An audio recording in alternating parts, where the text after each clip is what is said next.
دیکھیے جہاز خریدنے کے معاملے میں آپ نے اپنی ہی صوبائی حکومت پر سوالات بھی اٹھائے تھے کہ ایئر پنجاب والی وضاحت انتہائی کمزور ہے اور ٹیکس پیئرز کا پیسہ ہے، تو وضاحت تو آنی چاہیے کہ کیوں جہاز خریدا گیا اور کیا ہم افورڈ بھی کر سکتے ہیں۔ کیا آپ کے اس بیان کے بعد کوئی وضاحت آپ کو دی گئی پنجاب حکومت کی جانب سے، یا پارٹی میں کچھ ڈسکس ہوا؟ ڈونٹ یو تھنک کہ آئندہ آنے والے دنوں میں یہ گلے پڑ سکتی ہے؟ دیکھیے، باضابطہ طور پہ تو میرا کسی سے رابطہ نہیں ہوا اس حوالے سے، لیکن میں سمجھتا ہوں کہ وضاحت واقعتاً ایک جامع وضاحت آنی چاہیے، اور اس میں کوئی ایسی بات نہیں ہے۔ ایک پرانا اگر جہاز ہے اور پرانا جہاز اس کو اپ گریڈ کرنا ہے، نیا جہاز لینا ہے جو کہ کسی کی ذاتی ملکیت نہیں ہے، یہ ایک وزیر اعلیٰ کے دفتر کا جہاز ہے، صوبے کا جہاز ہے، اور صوبے کی ملکیت ہے، اس کا ایسٹ ہے، اور بالکل ٹھوک بجا کے بتانا چاہیے کہ جی بالکل یہ ریکوائرمنٹ تھی، ہم نے یہ بالکل اتنے ہمارے پاس پیسے موجود ہیں، اور اتنے جو ہے ہمارا اس کی ریکوائرمنٹ کو ہم نے پورا کرتے ہوئے یہاں پہ یہ فنڈز مختص کیے، جس کی کابینہ کا اپروول ہوا، جس کو فالوئنگ کیبنٹ اپروول جو ہے ہم نے یہ پروکیور کیا اور یہ ہم نے جہاز لیا۔ تو اس میں کوئی ایسی بات تو نہیں ہے، لیکن اس کو میڈیا نے بھی کوئی ایسا رنگ دینے کی کوشش کی، نوئنگ پرفیکٹلی ویل کہ یہ کسی کی ذات کا جہاز نہیں ہے، کسی کی ذات کے لیے استعمال نہیں ہو رہا، یہ ایک اس آفس کی ریکوائرمنٹ ہے، اس صوبے کا اثاثہ ہے، اس صوبے کا ایسٹ ہے، اور میں امید کرتا ہوں کہ صوبے کی جو حکومت ہے، اس کا انفارمیشن ڈپارٹمنٹ ہے، جو اس کی وزارت ہے، ان کے وزیر ہیں، وہ بھی کم از کم اسی حوالے سے وہ جامع جو ہے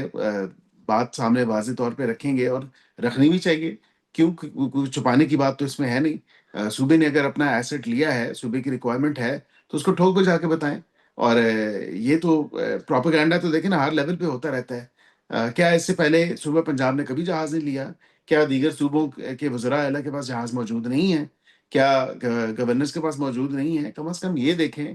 کہ ایک اس آفس کی سینکٹی ہے، اور اس آفس کی کچھ ریکوائرمنٹس ہیں، اس کے تقاضے ہیں، وہ کم از کم اس پہ سیاست نہیں ہونی چاہیے، اس پہ تنقید نہیں ہونی چاہیے۔ آپ نے 28ویں ترمیم کے حوالے سے بھی کہا کہ اس پر کام ہو رہا ہے اور اس کے نکات بھی کہیں نہ کہیں ڈسکس کیے جا رہے ہیں۔ ان ترمیم کا آپ کی وزارت سے بھی تعلق ہوتا ہے، آخر بنیادی کیا نکات ہیں جو 28ویں ترمیم میں ہو سکتے ہیں، اور کب تک یہ ترمیم ایکسپیکٹڈ ہے؟ دیکھیں، تمام تر چیزیں ہی عوامی سطح کی ہوتی ہیں، اور اس میں آئینی ترمیم میں پچھلی بھی آپ دیکھیں تو عوامی سطح ہی کی چیزیں تھیں، اور یہ وہی مینیو ہے جو کیری فارورڈ ہو رہا ہے، وہی چیزیں ہیں، وہی ٹاپکس ہیں جو 26ویں 27ویں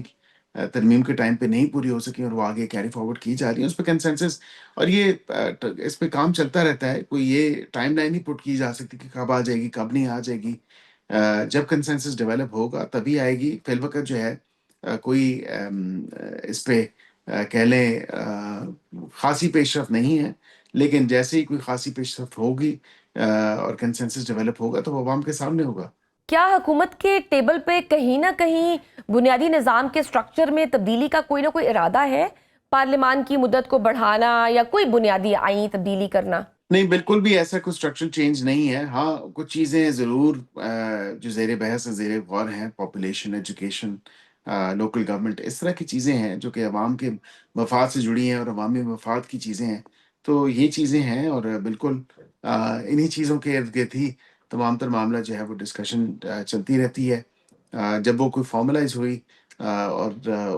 کوئی اس حوالے سے کنسنسس ہوا تو وہ آپ کے سامنے ہوگا۔ پاکستان نے جو افغانستان میں کامیاب سٹرائکس کی ہیں، ان کی اب تک کی کیا آفیشیل تفصیلات ہیں؟ اور ساتھ میں یہ بھی بتائیے کہ اس حملے کے حوالے سے کیا آپ نے اپوزیشن کو اعتماد میں لیا ہے، اور کیا ہم مزید سٹرائکس بھی ایکسپیکٹ کر سکتے ہیں؟ بسم اللہ الرحمن الرحیم، شہید صاحب بہت بہت شکریہ۔ دیکھیں، بالکل پاکستان نے پریسیجن کے ساتھ اور بڑا کیئرفلی یہ تمام تر معاملہ جو ہے اس کو کیا ہے اپروچ، اور اس حوالے سے تقریباً جو ہیں 100 سے زائد دہشت گرد جو ہیں وہ ہلاک ہو چکے ہیں، اور اس میں حافظ گل بہار صاحب کے جو نمبر 2 ہیں وہ اس کے حوالے سے دیکھیں، اور اس کے ساتھ ساتھ جو تقریباً زخمی ہیں ان کی بھی تعداد اگر دیکھیں تو ویسے تو دہشت گردوں کو ایلیمینیشن کے حوالے سے جو کاؤنٹر ٹیررزم ایفرٹس ہیں اس پہ ہم خاصا جو ہے کام کر رہے ہیں، اور یہ ہماری انٹیلیجنس بیسڈ آپریشن تھے، اور جو سٹرائکس تھیں وہ بالکل پریسیجن کے ساتھ تھیں، ایک کوآرڈینیشن کے ساتھ تھیں، اور اس میں مختلف جو ہیں ننگاہار پروونس ہو گیا، خوست ہو گیا، پکتیکا ہو گیا، یہ ایریاز ہیں جہاں پہ سیف ہیونز ہیں، جہاں پہ ان کی ٹریننگ کیمپس ہیں، جہاں پہ ان کو ایک سہولت کاری جو ہے وہ فراہم کی جاتی ہے، اور اس کے ساتھ ساتھ نہ صرف سہولت کاری بلکہ اس کے ساتھ ساتھ میں سمجھتا ہوں کہ بالکل دیگر جو ایک سپورٹ ہے وہ ان دہشت گردی کے گروپس کو حاصل ہے، اور افغان طالبان رجیم کی طرف سے حاصل ہے۔ اور جو آپ نے بات کی کہ شاید یہ اتحادیوں کو کیا اعتماد میں لیا تھا، تو یہ ایسا ایک معاملہ ہوتا ہے جس میں آپ اتحادیوں کو اعتماد میں نہیں لے سکتے، کیونکہ یہ ایک سیکیورٹی سچویشن اور نیشنل سیکیورٹی کے ایمبٹ میں ایسی چیزیں آتی ہیں جن میں ضروری ہوتا ہے کہ آپ کو فی الفور ایکشن کرنا، اور اس کا ایک کوئک رسپانس جو ہے وہ ضروری ہوتا ہے۔ تو اسی کے حوالے سے کہ ایک کوئک رسپانس جو ہے وہ ہم نے دیا، اور پریسیجن کے ساتھ ایک زبردست جو رسپانس تھا پاکستان کی طرف سے، پاکستان کا، وہ ہم نے بالکل ضرور دیا، اور افواج پاکستان نے الحمدللہ جو ہے ٹارگیٹڈ جو یہ آپریشن ہے یہ بالکل کیا، اور پریسیجن کے ساتھ جو ہے کیری آؤٹ کیا الحمدللہ۔ بیرسٹر صاحب، عمران خان کی صحت کو لے کر بھی ڈاکٹرز کی کوئی فائنل رپورٹ یا عمران خان صاحب کی فیملی کی جانب سے کوئی اپیل آئی ہے کہ ان کو ہاسپٹل شفٹ کیا جائے؟ کیونکہ اسپیکر اے آر صادق صاحب بھی یہ کہہ رہے ہیں کہ اگر ڈاکٹرز کہیں گے تو 1 مہینے تک ہم عمران خان صاحب کو ہاسپٹل شفٹ کرنے کے لیے تیار ہیں۔ دیکھیں شجی صاحب، بات یہ ہے کہ ڈاکٹرز کی ایکسپرٹ ایڈوائس اور ایکسپرٹ اوپینین جب تک نہ ہو تو کسی کی خواہش فرمائش پہ تو جو ہے وہ اسپتال کسی کو شفٹ نہیں کیا جا سکتا۔ اب یہ ایک ڈیمانڈ ضرور آ رہی ہے کہ اسپتال میں شفٹ کیا جائے، لیکن یہ ڈیمانڈ ایسی ڈیمانڈ ہے جس میں پہلے بھی میں ذکر کر چکا ہوں کہ سارے ایکسپرٹس بن گئے تھے اوور نائٹ، اس معائنے سے پہلے بھی طبی امداد فراہم کرنے کے حوالے سے جو سارا معاملہ تھا ایگزامینیشن کا، پھر پروسیجر کا،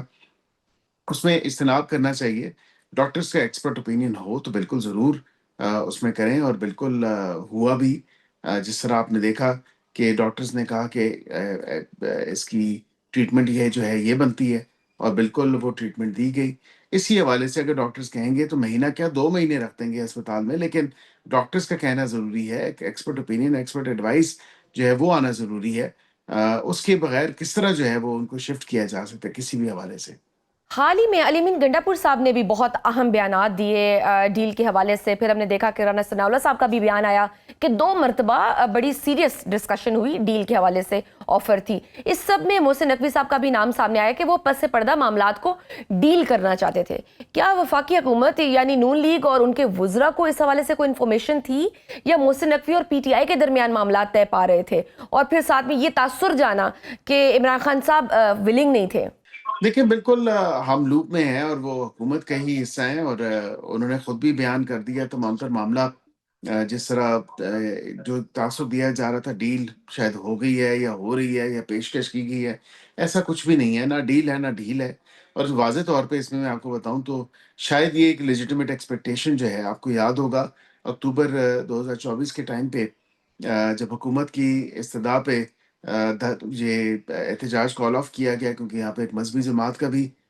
تمام تر اکٹھ تھا سپریم کورٹ کے باہر، اور ایک